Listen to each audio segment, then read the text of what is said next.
Another thing I would also say is having, liquid reserves.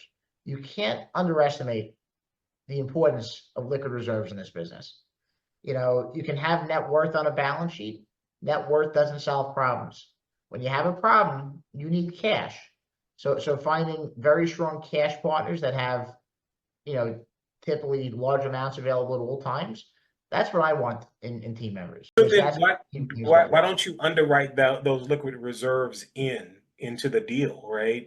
Some people say another 20% management reserve is what you should put, from the rents or whatever as a part of your NOI calculations and underwriting calculations. Do you do that as well, or So I usually do use a reserve, but the challenge when you're underwriting is that it's only an estimate, so you got to keep that in mind.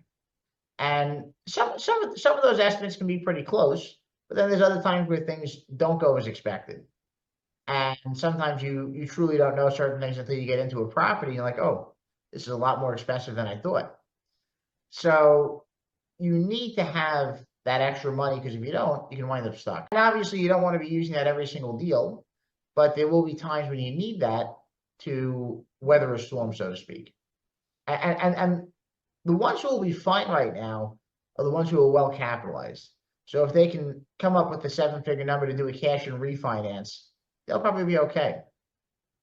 It's the ones who can't, which there's a lot of, that'll be stuck. now as you've been talking, it just clicked to me the answer to this next one for me personally, because I just thought about it, where I could go find these people, but where would you find those type of people? So I probably wouldn't go to a lot of the conventional spots, multifamily conferences and things like that. And let me be clear, I like multifamily conferences. I've been to a lot of them. I do find some value in them, but that's not the value I find in them. So it depends on what you're looking for. So for those types of people, a lot of times they really come through more experienced industry connections.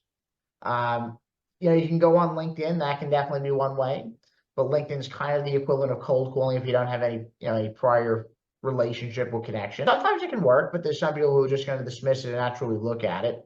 So one of the things that I have actually been looking at recently is more like alternative investment conferences. I find that a lot of the people I want to meet probably go to those more than they go to multifamily conferences.